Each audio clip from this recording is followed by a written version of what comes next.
streaming directly to the IC, I think. I'm not really sure. This is all still kind of new to me, so you guys are just gonna have to tell me whether or not you see me or you don't see me or whatever. But I am back on the IC live streaming, so if you're interested in that, please come and see me now. I was talking earlier about custom figures, and I do have some custom figures here with me that I wanted to share with other people. So, hey, join me for Q&A. Maybe that'll give me some people to come in here. Because I can't see how many people are actually in. Here's 2 people in there. Okay, so hello everybody. Welcome back. Sorry I had a little bit of a technical snafu. I don't really understand this whole live streaming thing, but really trying to get a little bit better at it. You guys can post comments on the thread and I will see them here. I'm able to see them and interact with them, which is super cool. So that's good. Earlier I was talking about custom figures, and so let me show you again some of the custom figures that I actually brought with me today. This first one here is from Ben Green. This is my Rebel Fleet Trooper, and this is a really special custom for me because obviously these guys played a big role in Rogue One, and this is when I commissioned Ben to do this one for me. He actually had one extra that he was willing to sell me, and I really love the detailing on this figure, everything from the vest to the helmet and everything in general. Need to get this guy a blaster. He doesn't have a blaster. So, your opinion, guys. What blaster should I give this little guy? I don't know.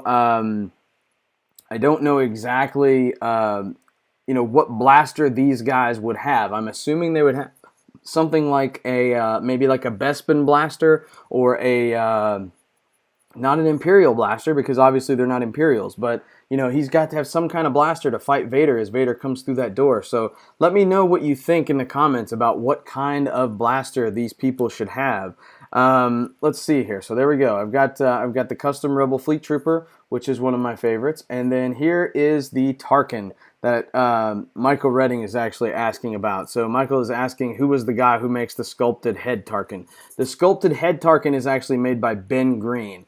This Tarkin that you're seeing right here, this is the one that was made by Josh Joray. It actually has a modern Tarkin head on it, I believe, and it has the rest of it is just different parts and pieces from Imperial commanders and things like that. This is one of my favorite customs simply because the paint application on this guy is absolutely flawless. You can see even down to the hair on the face, everything about it. This guy is super shiny. The limbs are super tight. He stands up really well. And I keep him in my Death Star display so that he can talk to Lord Vader and all of that good stuff, which is really cool.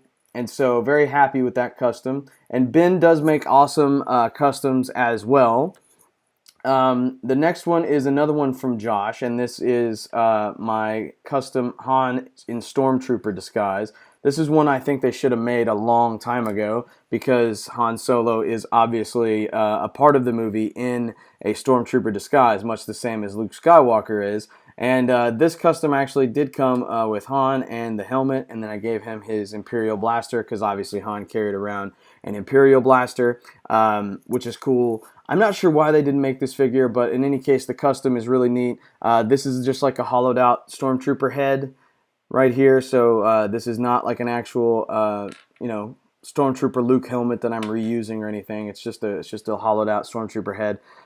This could never be mistaken for an actual Stormtrooper or any type of regular Kenner figure. That's why I say that customs are not such a big deal. They do not tread the line between repro or anything like that. This one actually had to have like the head cut off of the Stormtrooper because, as we know, the Stormtroopers are non-articulated around the neck, and so this had to be sculpted around the back, which it took extremely long amount of time, I would imagine, and to make it all look seamless, just has to be a real challenge. And of course, the Bespin head Han is one that really looks cool that I enjoy quite a bit. So another one of my faves that I have, but as everybody probably knows, my favorite custom of all time is this big boy right here. And that is, of course, Jek Tano Porkins.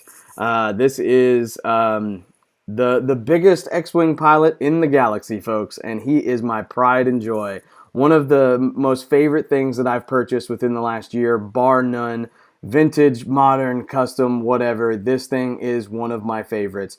I added a Rebel Blaster to this guy because in the modern release of the figure, he did not actually come with a blaster, so he was just kind of hanging out. And I believe that every X-Wing pilot deserves a blaster, no matter how big or how small. I don't believe in discriminating against horizontally challenged X-Wing pilots. Is that Porkins or Kevin Smith as an X-Wing pilot? This is Jack Porkins. And my favorite part is the detailing on the helmet. As you can see, Josh went to painstaking detail all the way around the helmet. I mean, it's just amazing the amount of detail that is around this helmet, and I love it so much. It is probably the favorite thing in my collection at this time. And the blaster does fit well in his hand, which is super cool, as does there are some accessories you can get from some old McDonald's play sets. And so a little thing of French fries also fits in there, and so does a Coke and a couple other things. So you could really have some fun with this one. To answer a lot of people's questions, no, he does not fit in the X whatsoever. He does fit in a snow speeder, though, so you can lay him down flat in a snow speeder if you wanted to. So he could still technically fly some sort of vehicle. He just can't fly an actual X-Wing. Marcos wanted to know, is that made from a Rancor Keeper? Yes, as far as I know, the base of Jack Porkins is made from a Rancor Keeper. As far as the rest of him, I'm not real sure what the rest of him is made out of. I didn't really ask Josh for the details on what went into this guy, but I mean, as you can tell just from the sculpting alone on the outfit, you know, the flight suit, everything. A lot of work went into this, and so it took Josh and I a while to come to terms on what we were going to do about how to get this into my collection. But we finally made a deal that we were both happy with, and I am super happy with it. Super excited to have this in my collection, and super glad that it exists. Let's see here. Some other questions that somebody was asking earlier. Who was the guy that made the sculpted Tarkin head again? That was Ben Green.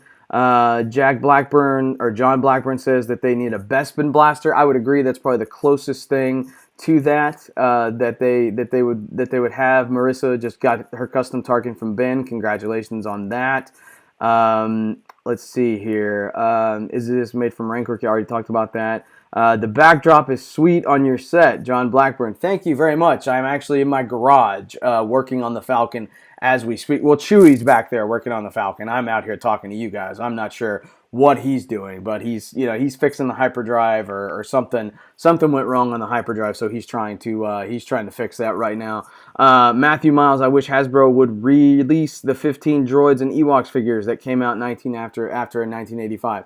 I wish that Hasbro would do a lot of things in regards to some of the unreleased figures, but unfortunately I don't think we're ever going to get that. The same way that I don't think we will ever get any of the original Kenner figures in a 6-inch form. I just don't think we're going to get that. That would be something I would love to see. I would love to see a farm boy Luke, almost like a gentle giant, blown up in a 6-inch form. More so than those figures that I just ordered a few minutes ago. Now, somebody asked me earlier my opinion on those new modern figures that come on vintage packaging. Now, I'm going to talk about this in depth on the podcast this week, but I'll just go ahead and give my initial thoughts right now. My initial thoughts on that are that Hasbro has completely phoned it in on the 40th anniversary. I don't think those card backs look good at all. People have argued with me that they're doing that to offset the weight of the figure so that they lay straight on the pegs. I don't think that they should be carded figures whatsoever. I think that they should actually still come in the box. They should just redo the box. I mean, here's a Black Series box from a Chirrut Imwe figure that I opened last night on my live feed. They could make this box more vintage-like, and they would be able to do lots of cool things with that. They don't have to keep it this plain Jane, ugly red and black box. They could have just, done it that way. Chase says they've already done the vintage collection line. That's very true. They have already done the vintage collection line, and I'm not a fan of the vintage collection line whatsoever. I'm not a fan of the super articulated line. I actually think the sculpts in the vintage collection are way off on some of the figures, especially the Farm Boy Luke. And those figures in general just don't fit with my idea of what a traditional 3 3/4 inch Star Wars figure is all about. For me, a traditional 3 3/4 inch Star Wars figure is a 3 3/4 inch 5 POA figure. Now, I know I get a lot of heat because of that. A lot of people like super articulated, but super articulated figures are, in my opinion, very hard to pose, very hard to set up. They get knocked over easy if they're not sitting on stands, and I'm just not a fan of those at all. I'm just not, and that's just my opinion. The Jawa and the Death Squad commander seem pretty nice looking. I will give you that they do look pretty nice, and I'm pretty excited to get my hands on those. But as far as whether or not those make up for it, as far as how I feel about them phoning it in, I don't know. I don't think that they have. Do I know of any interrogator droid customs from A&H? No, I don't know of anybody who does those. My suggestion would be to join the IC Bootlegs and Customs group and do an in search of post there. Maybe somebody can help you out with that. I think that overall, if we continue talking about the Hasbro stuff, I think that overall they had an opportunity here, and they're doing just enough to appease collectors, but also at the same time slapping us in the face. And so I'm not really happy with what I've seen so far. The 3 3/4 inch unarticulated diecast line is a complete joke. That is ridiculous. That 40th anniversary special thing where Luke has his lightsaber lit up and he's jumping across the fiery AT-AT foot, that never ever happened in a movie. And that is not something that I feel is iconic or tied to the franchise in any way whatsoever. And I don't believe that that's going to be something that I'm interested in.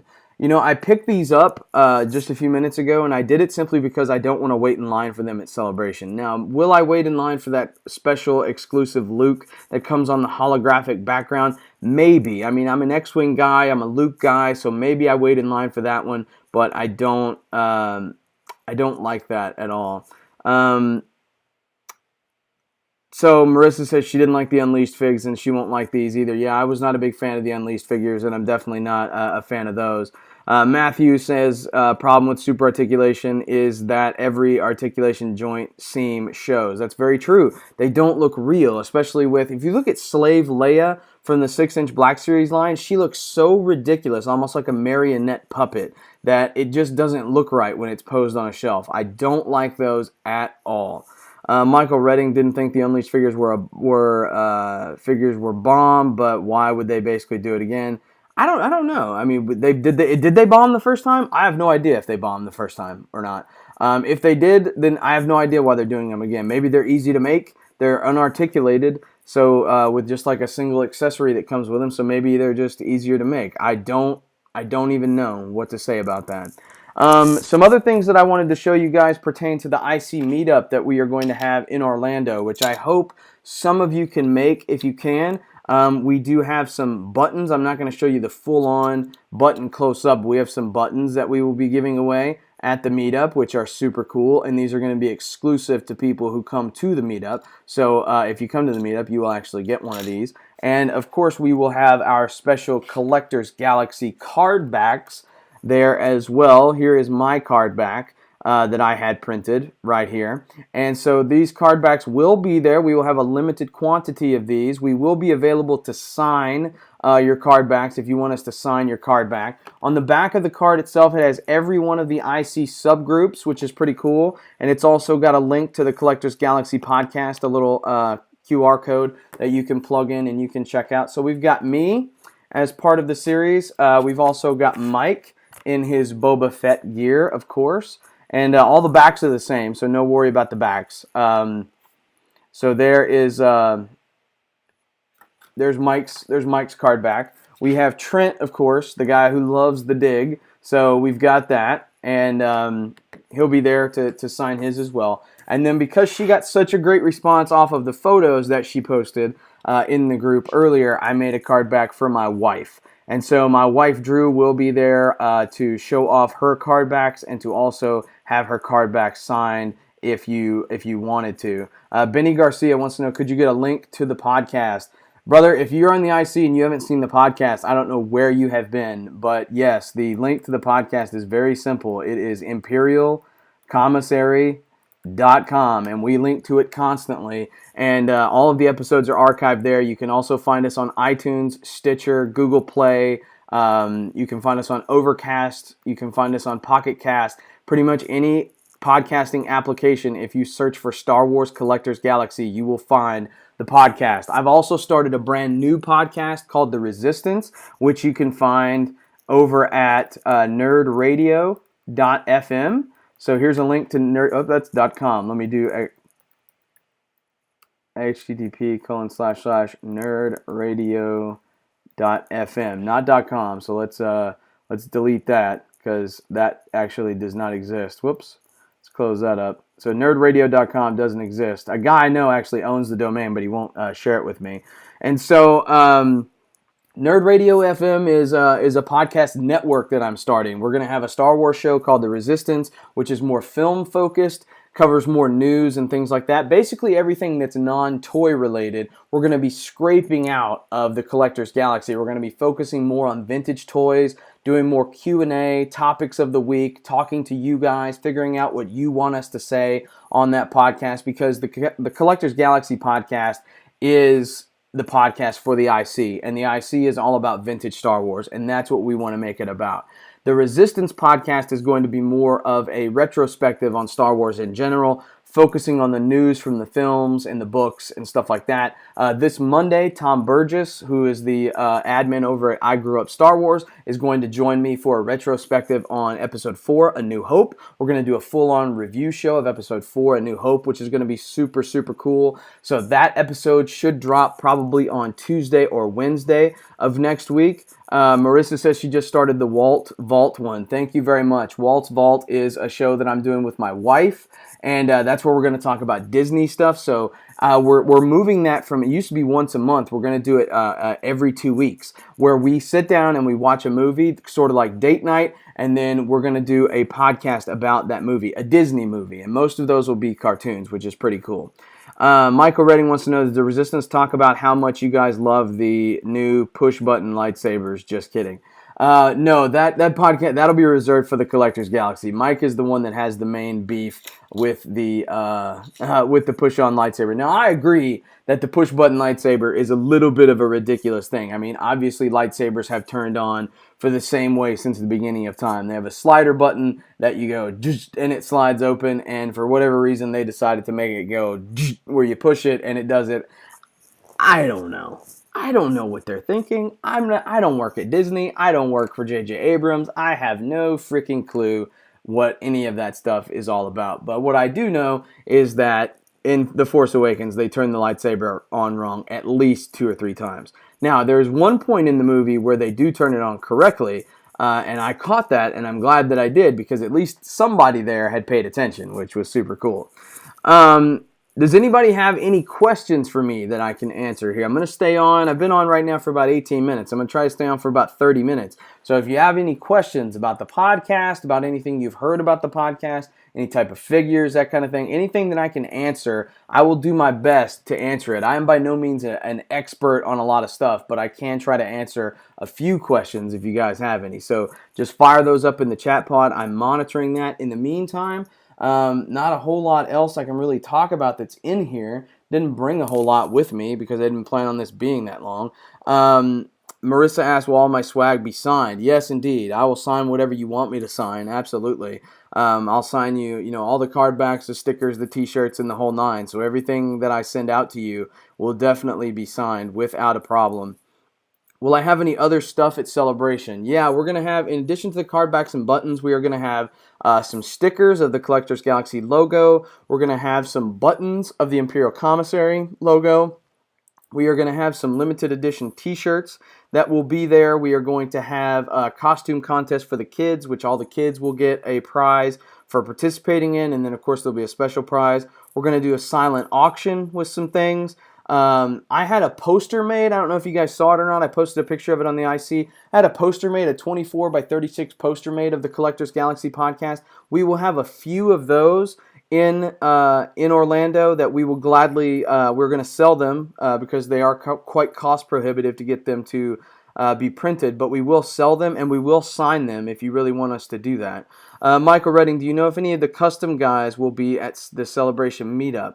I don't know who will be at the Celebration Meetup per se. You can go to the Celebration Meetup page and you can see who's attending, and you can see there. You could also put up a post in the IC Bootlegs and Customs group and see who will be there. I know Chris Santon will be at the IC Meetup. He's one of the admins of the Bootlegs and Customs group, and so he could probably point you in the right direction of the person or persons that you would need in order to get your custom created, whatever custom it is that you're looking for. So that would probably be the best answer for that.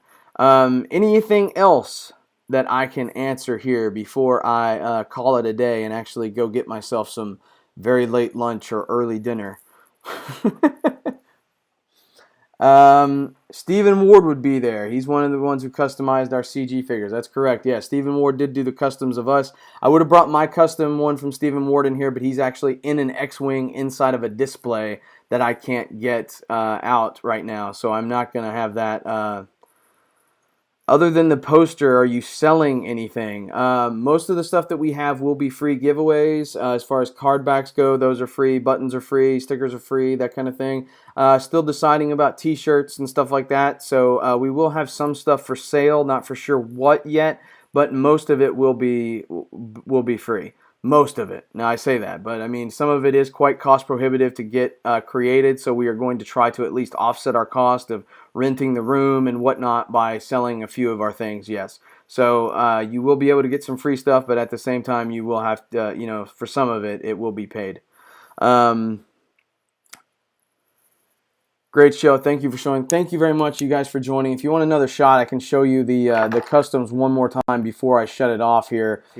So again, here is the custom Jack Porkins that was designed by Josh Joray. For me, I'll back him up so you can see it. There he is in all of his round glory. One of my favorite customs of all time. Love this dude. We also have the Grand Moff Tarkin, which was also done by Josh Joray. And again, another one of my favorites. The paint app on that, super slick, super good. So happy with that figure. And then we have the Stormtrooper Han from Josh Joray as well. His helmet seems to have traveled away at the moment. It actually fell off the table, so no helmet on him. But in any case, there's the Stormtrooper Han. And then my Rebel Fleet Trooper that came from Ben Green is also there as well. Ben Green is actually working on a couple of other customs for me. He's working on a vintage for me at the moment, and he's also working on a ceremonial Luke with the yellow jacket and the medal and the whole nine. Matthew Miles says he needs a crate dragon custom. That's an interesting request. Wouldn't even know where to begin with one of those. Let's bet on who will get a custom slave Leia first. I'm going to bet that it's going to be me that gets the custom slave Leia first, because I'm one of the ones that's willing to throw very expensive vintage figures in for trade or high amounts of cash, because I really love custom figures and I have no problem paying for them. Chad Made, a lot of people frown on customs. What other customs are you most want to obtain or to make? I get it that a lot of people talk bad about customs, and to a degree I understand that. We talk about that on this week's podcast. If you want to go back and listen to that, we talk a little bit about the differences between customs and what we think is walking the line between artwork and destroying vintage figures, or whatever you want to call it. Here's my personal thought on the issue. Most of these figures here that I have were made from different parts of figures that were not intact, or that the figures themselves were beaters. And if you can take an arm from a C-3PO and the body from another figure and the head from another figure, and you can turn that into something that looks as cool as like a Jack Porkins or a Han Stormtrooper or something like that, why wouldn't you? I don't understand the aversion to that. I understand that there's a finite number of vintage figures available out there in the world. I do certainly understand that. And eventually we will have to start to take that into account as we continue down the customs road. But as of right now, I think there are still plenty of regular mint complete figures, even mid-grade and beater figures out there for people to collect, and the customizers still have lots of custom fodder. Eventually what I think will have to happen is the customizers will have to begin casting certain parts and pieces that they need to make their customs. It will probably degrade the quality of the custom a little bit because it'll have to be a different kind of plastic, but at the same time it'll probably get the people off their back that say that they're destroying the hobby by creating customs. So that's kind of my 2 cents on that. As far as what customs do I want the most or want to obtain, the Slave Leia custom that Josh Joray has is #1 on my hit list. I'm coming after that figure, and I'm coming after it hard. Josh, if you're watching this or if you see this, I really do want that figure, and I've got stuff to trade. I've got PayPal ready, so you know that already, but I will be coming after that. As far as other figures that I would love to see or have, I'd love a Wedge custom. I'd love a Biggs custom. I would like to have, let's see here. Who else would I like to see? I'd like to see some more Rogue One characters made into vintage style figures.